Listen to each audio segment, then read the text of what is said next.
Dengan keberhasilan Indra Syafri menjuarai ASEAN Cup U19 tahun 2024, maka PSSI punya keistimewaan memiliki pelatih ber-DNA ASEAN.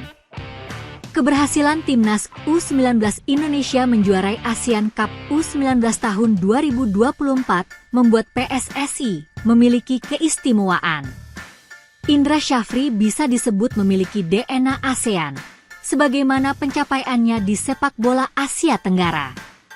Titel ASEAN Cup U19 tahun 2024 adalah gelar keempat pelatih asal Sumatera Barat itu di level ASEAN. Indra Syafri menjuarai turnamen yang dulu disebut Piala AFF U19 itu 2 kali, 2013 dan 2024. Baca juga respons Erick Thohir saat ditanya soal tuah Jawa Timur hingga Timnas U19 Indonesia juara. Ini gelar keempat saya dan ini bukan target utama kami. Ini hanya target sasaran. PSSI menargetkan kami lolos ke Piala Asia U20 tahun 2025 dan Piala Dunia U20 tahun 2025. Dengan keberhasilan Indra Syafri menjuarai ASEAN Cup U19 tahun 2024, maka PSSI punya keistimewaan memiliki pelatih ber-DNA ASEAN. Keberhasilan Timnas U19 Indonesia menjuarai ASEAN Cup U19 tahun 2024 membuat PSSI memiliki keistimewaan. Indra Syafri bisa disebut memiliki DNA ASEAN, sebagaimana pencapaiannya di sepak bola Asia Tenggara. Titel ASEAN Cup U19 tahun 2024 adalah gelar keempat pelatih asal Sumatera Barat itu di level ASEAN. Indra Syafri menjuarai turnamen yang dulu disebut Piala AFF U19 itu 2 kali, 2013 dan 2024. Kemudian di level U22, Indra Syafri juga menjuarai Piala AFF U22 tahun 2019 dan SEA Games 2023. Ini gelar keempat saya dan ini bukan target utama kami. Ini hanya target sasaran. PSSI menargetkan kami lolos ke Piala Asia U20 tahun 2025 dan Piala Dunia U20 tahun 2025. Sudah 6 kali Indonesia masuk final namun diakhiri dengan kekecewaan.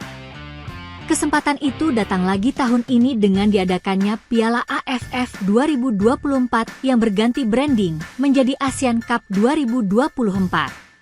Dengan prestasi terkini Indra Syafri, mungkinkah PSSI menunjuk spesialis turnamen ASEAN tersebut untuk memimpin timnas senior?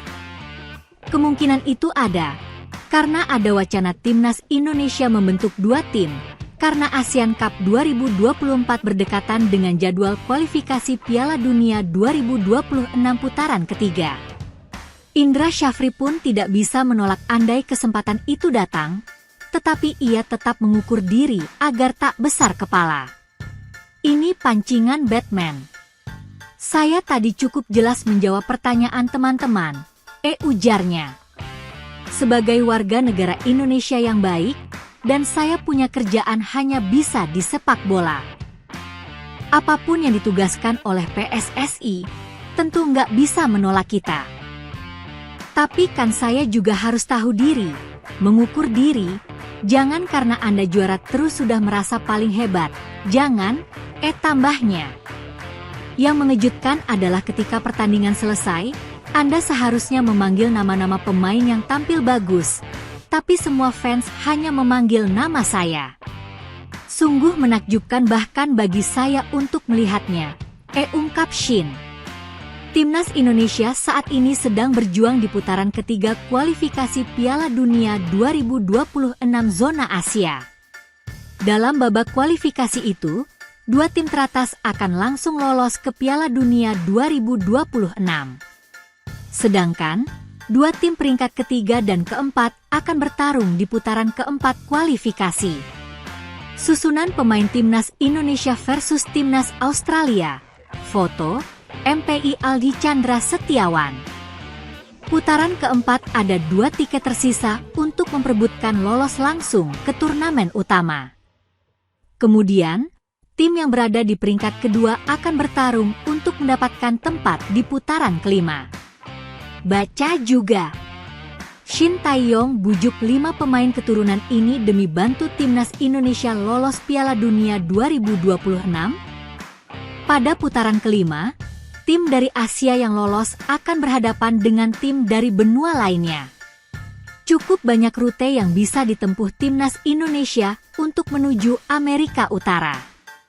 Masyarakat Malaysia di media sosial mengamuk setelah timnas Malaysia U20 dipastikan gagal lolos Piala Asia U20 tahun 2025. Mereka kesal karena di setiap level tim nasional, performa timnas Malaysia tak ada yang menonjol. Semalam, timnas Malaysia U20 dipastikan gagal lolos ke Piala Asia U20 2025. Kepastian itu didapat setelah skuad asuhan Juan Torres Garrido tumbang 0-1 dari tuan rumah Tajikistan U20 di matchday ketiga grup E kualifikasi Piala Asia U20 tahun 2025. Setelah melewati 3 pertandingan, timnas Malaysia U20 duduk di posisi 3 dengan 4 angka. Mereka tertinggal 6 angka dari Korea Utara U20 di puncak klasemen, tim yang sudah dipastikan lolos ke Piala Asia U20 tahun 2025. Selain itu, timnas Malaysia U20 juga tertinggal 2 poin dari Tajikistan U20 di posisi 2. Di matchday pamungkas grup E yang berlangsung Minggu 29 September 2024 malam WIB, Malaysia U20 akan menantang Sri Lanka U20, dan di laga lain Tajikistan U20 menjamu Oman U20.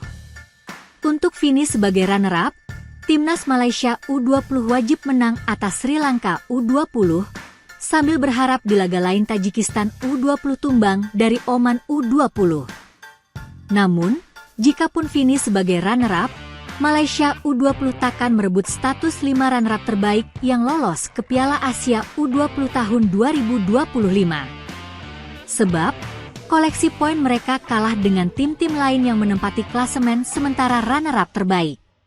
Sekalipun menang atas Sri Lanka, koleksi poin Malaysia U20 tertahan di angka 4. Perolehan poin timnas Malaysia U20 tak bertambah, karena dalam perhitungan di klasemen runner-up terbaik, hasil kontrak tim juru kunci tidak masuk hitungan. Koleksi 4 angka milik Malaysia U20 kalah dari tim-tim runner-up lain yang sudah mengemas 6 angka. Sebut saja Irak, Vietnam, Yaman, Qatar, Australia, Kirgistan, dan Kamboja. Hasil inilah yang membuat masyarakat Malaysia mengamuk. Mentalitas kebobolan di menit-menit terakhir, baik dari tim senior hingga junior sama saja, tulis akun XCFC_Rajvinder.